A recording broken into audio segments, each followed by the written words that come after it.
Bonjour à tous et à toutes. Ce soir, on va regarder un film de Wim Wenders, l'ami américain.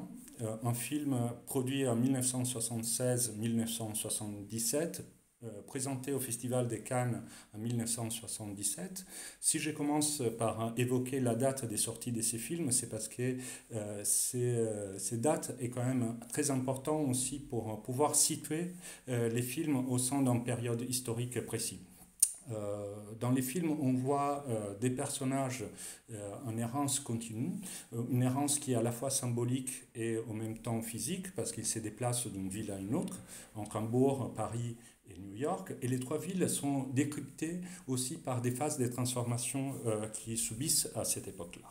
Entre Hambourg, qui est une ville portuaire qui est en train d'échanger son identité, donc on retrouve dans la façon dont Wenders a de traiter aussi l'image de cette ville, une sorte de perte d'une identité singulière de cette ville pour en retrouver une autre subitement après.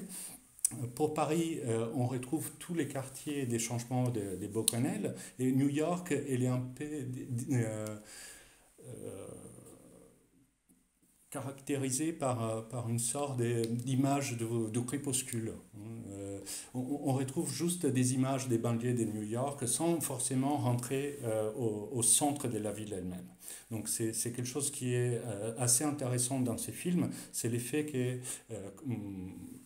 Wenders nous donne à voir trois différentes villes, tous les trois avec une identité forte, précise, et tous les trois avec une caractéristique aussi liée à la lumière.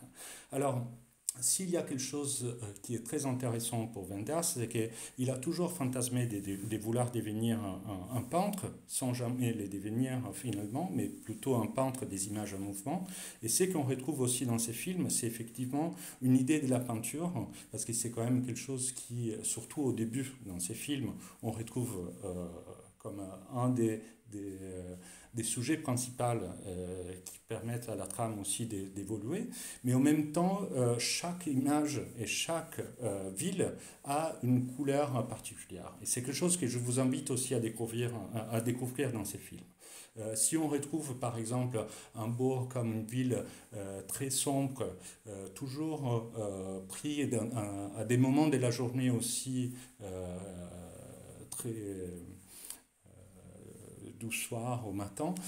Pour Paris, on devine plutôt une ville grise, hein, une ville qui n'a pas vraiment une lumière trop généreuse. Et New York, par contre, devient un peu une ville solaire qu'on retrouve les soirs.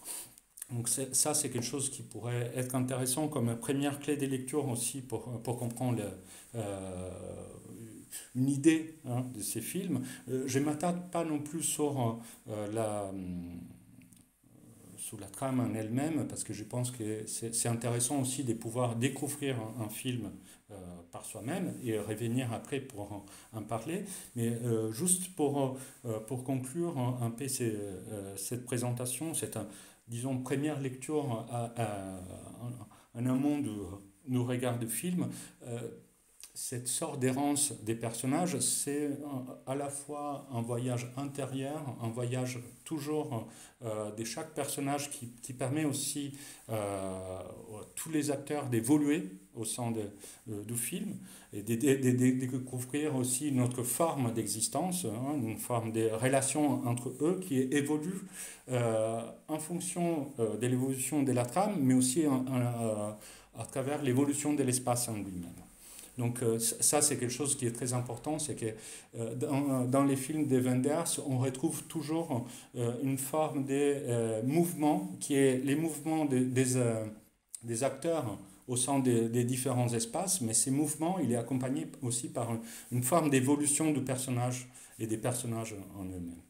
Voilà, ça c'est tout. Je vous souhaite une bonne vision et tout à l'heure.